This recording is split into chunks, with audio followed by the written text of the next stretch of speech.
What's going on? What's going on, Patriots? You just locked in the politics where we always keep it 100. I'm your host, Jay, and y'all already know on this channel we cut straight through the BS and get straight to the policies and issues that hit us close to home.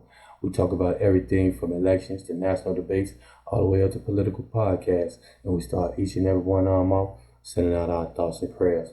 And I want to put Texas back in our thoughts and prayers. All those little baby girls who got lost, that we lost in those floods down there in Texas, man. We're going to lift their families up. And if anybody out there in Texas, man, watching this, man, I do want to know how y'all putting y'all lives back together right now, man. I hope everything is going good for y'all.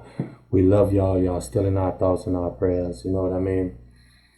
I also want to keep our fallen general always, Charlie Kirk, in our thoughts and prayers. You know what I'm saying? And the Kirk family. Hey, we finna jump over to pop culture for a minute. We finna jump off of politics because this is a story that I've been finding interesting. I've been following it for a while. You know what I'm saying? It's this singer, David D4vd. His girlfriend or friend slash girlfriend, been missing since the spring, and she ended up unalived and dismembered in his trunk, in the trunk of his Tesla. And for some reason, it's taken all this time for them to consider this dude a suspect. And I can understand why, because they don't know, to this day, they still don't know the cause of death. You know what I'm saying? And I'm going to show y'all that later. But he in trouble. And me personally, and it's just my opinion, I think he did it, had something to do with it. I heard his song. It's demonic, and that's just highly weird. You know what I mean? But I think he had something to do with it or done it. You know what I mean? And you know what? You're in trouble, bro, because Nancy Grace is on it. And when Nancy Grace is on your ASS is as good as locked up. Because she is not going to stop, yo. And I say if Nancy get hold of this, it's over for this kid. And she done got a hold to it, and she ain't playing no games. So without further ado, we're going to get into it. We're going to keep this quick because I got TMZ pulled up on this with a later update than this right here, and it's not good. So let's jump right into this.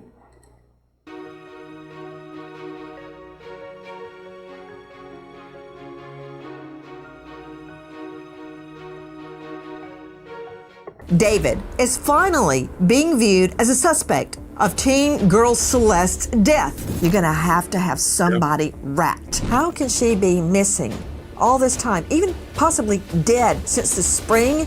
Breaking news tonight, closing in. Reports are surfacing that the musician D4vd, known as David Anthony Burke, is finally being viewed as a suspect in teen girl Celeste's murder. And we're going to also keep teen girl Celeste's family and friends in our prayers. You know what I'm saying? We're going to send them up for her too, man, because this is not cool. This is bad, man. This is sad. Body found in his Tesla trunk. Amidst more reports, the killer had help dismembering the little girl. I'm Nancy Grace. This is Crime Stories. I want to thank you for being with us. Hey, wait. Oh, look at answer that one. That's so mean if you don't answer. Which one? We don't even know really when Celeste was last seen alive. We don't know how long she was dead for. We don't know how Celeste died. We know that she was dismembered, but how did she die? It's obviously a homicide. Reports emerging from sources within the LAPD that musician David Anthony Burke, aka D4vd, David, is finally being viewed as a suspect in the murder of teen girl Celeste's death. I don't like this kid either. As we all recall, her body found largely decomposed.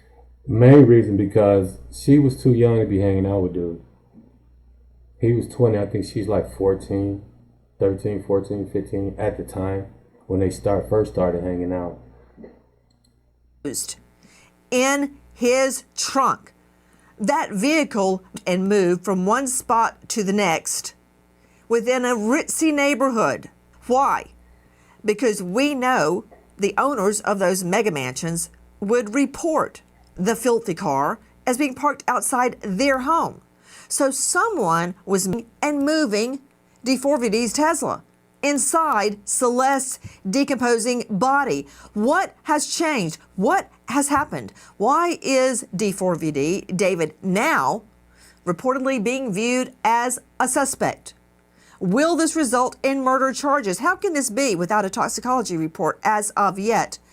But to Dave Mack, Crime Stories investigative reporter, what I consider to be really validating what many all the answers to what court she just asked. Viewers knew, that D4vd is being considered as a suspect, although it has not been officially announced, is the change in the timeline. Now we are learning that police sources believe Celeste was killed back in the spring. And bombshell tonight, police also looking at a road trip taken into a remote area by D4vd in the spring, where he stayed in that remote area for hours before returning back. I can only assume this information is coming from his nav system, or is there a rat within Burke's camp? Because tonight I definitely smell a rat. Let's start at the beginning. Dave Mack, what do you know? Well, Nancy, we know that D4vd took a trip to Santa Barbara County, which is about 100 miles from the house that he was renting and taking about 2 hours to drive.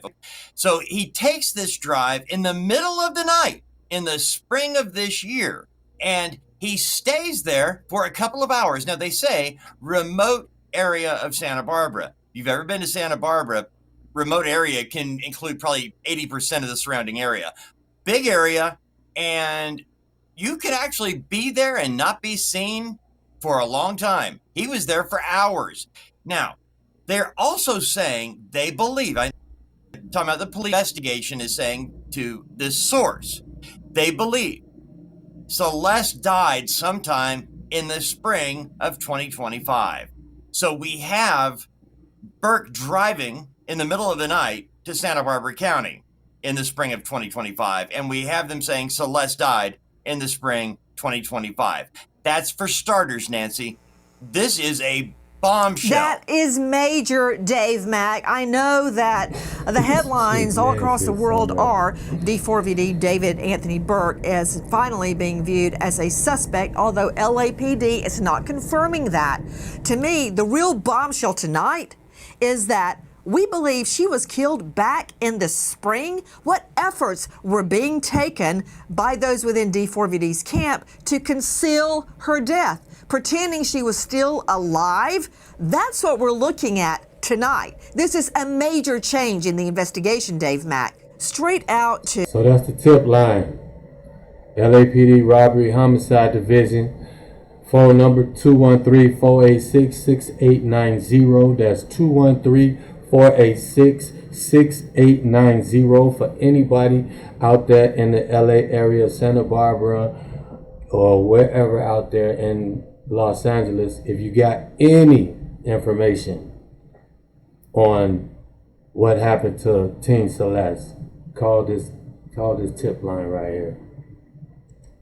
Professor of Forensics, Jacksonville State University, author of Blood Beneath My Feet on Amazon, and star of a hit new series, Body Bags, with Joseph Scott Morgan joining us, death investigator who has investigated literally thousands of deaths, not just homicides, suicide, natural causes, accident, unexplained, and of course, homicide. This is very confusing to us on the outside looking in, Joe Scott, but the reality is, I'm sure the medical examiner, when she saw the remains, could very likely state, oh no, This child has been dead since the spring. We were working off a timeline, putting her alive as late as September. So what would be the difference, Joe Scott? I know this is a tough question.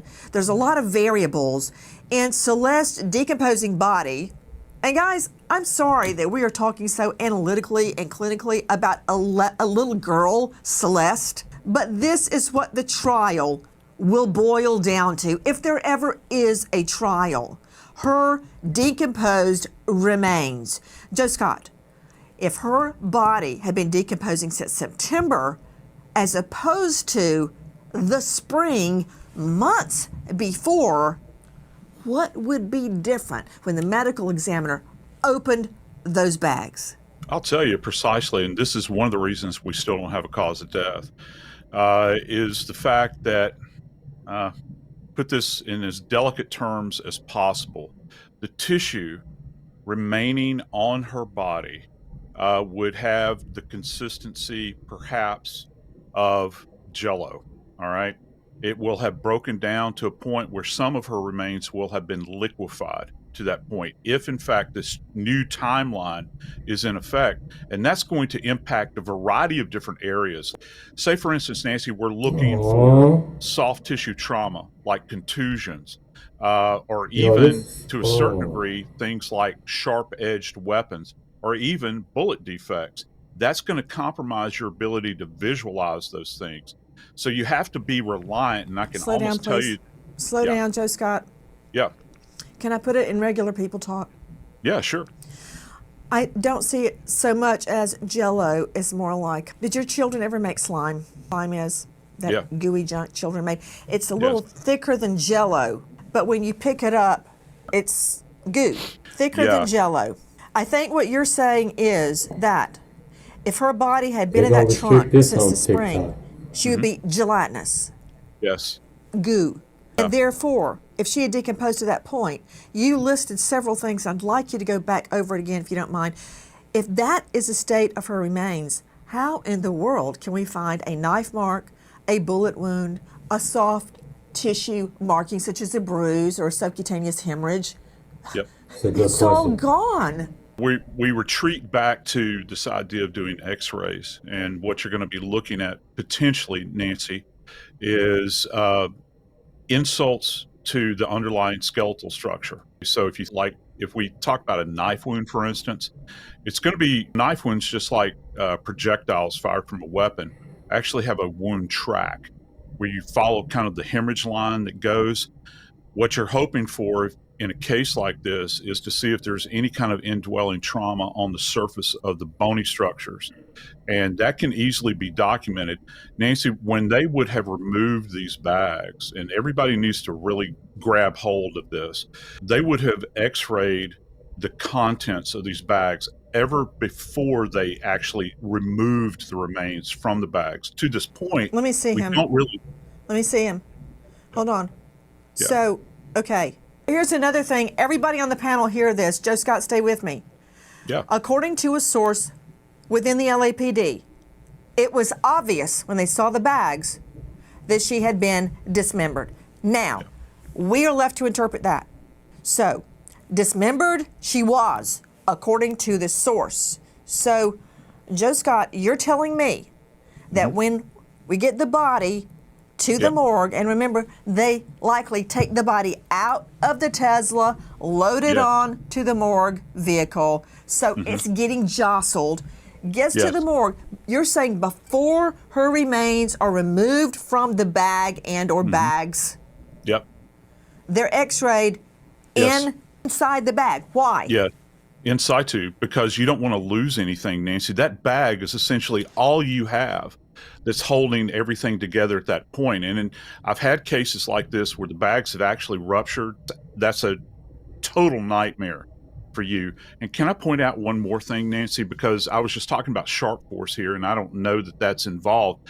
I do know that if we're talking about dismemberment, that sharp force in the post-mortem state, that means after death, sharp force is involved in that. So this even further complicates. How do you delineate between what happened prior to death and what we call the antemortem state, and what happened after death in the post-mortem state.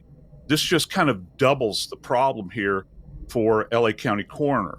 And they've got a great staff. They see Hold on, all I got to make a kinds note of that, and I'm going to come back to Joanne Nieves on how I believe they're going to determine if it's post. I want to go back right quick because that picture right there. The problem here.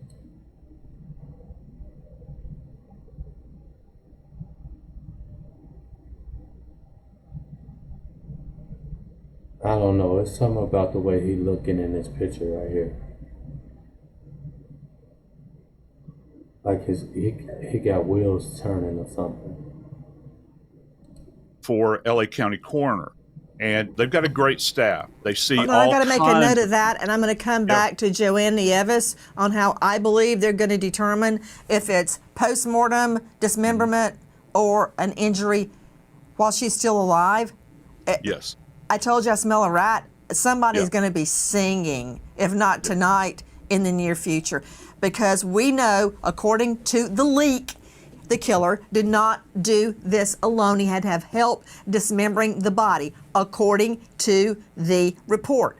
In a state of her remains, Joe Scott, And I don't trust if no she man is who paint in his fact fingernails. dead since the spring, which coincides with that paint them late black, I don't night trust trip no out to the remote man area near Santa his Barbara, fingernails. you're going to have a witness. You're going to have somebody wrapped. Now, that would be the nature of her remains if she was killed back in the spring. Okay? Correct. Now, how would it differ if she was killed in September? Man, this is sad all the way around, man, but I want to jump over to TMZ.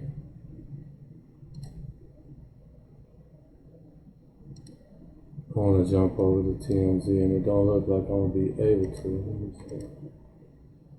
Nope, so I'm going to have to go back because Harvey explains everything right in this video. Some major developments in the Celeste Rivas death. This is the answers to the TMZ question. I told you he was has going to learned answer those questions. that her body had Listen. been frozen, and when it was found, it was still partially frozen in the back of David's car, and it was in such bad condition that we are told the medical examiner may never be able to establish the cause of death. So here's what we know. When the body was found, it was in terrible condition. It had been decapitated, the torso was intact, the limbs had been removed, and they were cut up severely.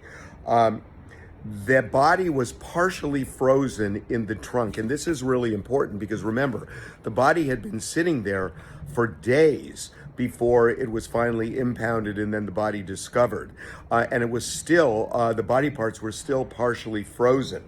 So we are told that when the body first went to the medical examiner's office in early September, it was listed as an apparent homicide, but that was just from what seemed obvious, that the body was cut up into pieces. The medical examiner is having a really tough time right now trying to figure out what the cause of death was. We are told it is likely the cause of death will go undetermined because of the condition of the body and the fact that it was frozen and the fact that it was cut up the way it was. So we have told you that we know David is a suspect, and even if it is undetermined, the LAPD can still move forward, as could the LA County District Attorney. The LAPD is viewing this as a homicide. David is a suspect. We know this. And one of the keys to the case is a trip that authorities say David made in the middle of the night back in this spring to a remote area of Santa Barbara County. We are now also told that there is a second suspect, and our information is that the second suspect has something to do with the cutting up of the body. Now, Mark Garagos, who is my co-host on the Two Angry Men podcast, told us in the most recent podcast that his information is that this second suspect is being looked at not just for dismembering the body, but also for what happened before, during, and after Celeste's death. So there is a second suspect that the LAPD has its sights on. They have identified the person. Garriga says he knows who it is, not saying, but it is a second suspect implicated here. So obviously the question, how on earth did this body go from Santa Barbara, if that's indeed where it was taken? And that seems to be the operating theory of the LAPD, that if it was taken to Santa Barbara, how did it end up back in Los Angeles in the trunk? And this could just be a ploy. This could be a trap. This could honestly just be a trap set by the LAPD. Hey, let's tell TMZ that it's a second suspect. Don't throw no names out there, and maybe somebody will get nervous and start coming forward.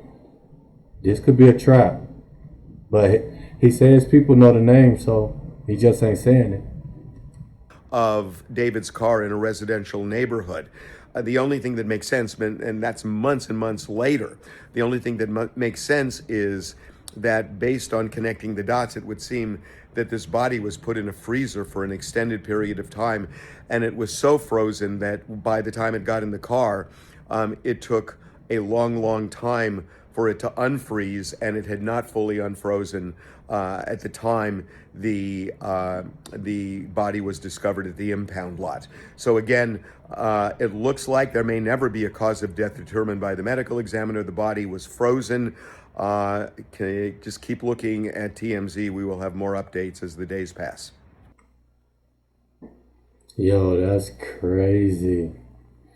This is crazy, and they got Nancy Grace on it, man. Once she on your ass, you could pretty much kiss your butt goodbye, man. You know what I'm saying? Once Nancy Grace is on you, boy, she is on you. And you see, she basically telling them, yeah, we're going to have a snitch. We're going to have somebody rat either tonight or in the near future. She putting it, if that person watching, she put it in their head, you better start talking, because the first one is going to get the best deal. And that's the truth. The first one start talking may be the only one walking out of this whole situation, unless you had something to do with it. Unless you touch that girl. You know what I mean? But yeah, I just wanted to bring this up, man. You know what I'm saying? Because I've been following this, and I think this is real interesting. And I think this dude is guilty. You know, this is just my opinion. You know, he ain't been charged yet.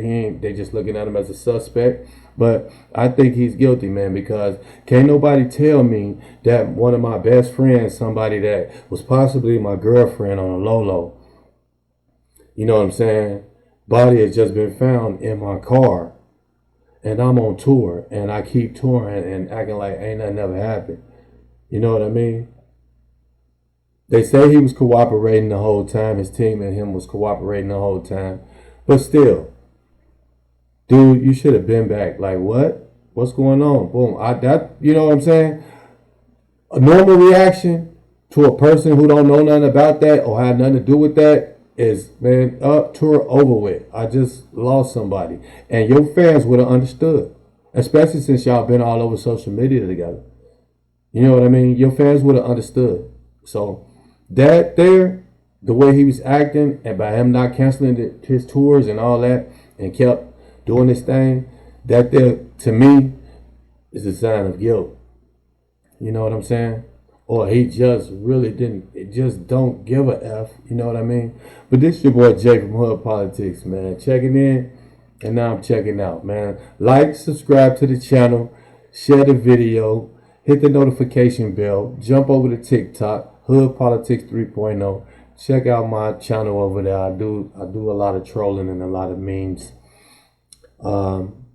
Yeah, and we out, man. Y'all know how we do it.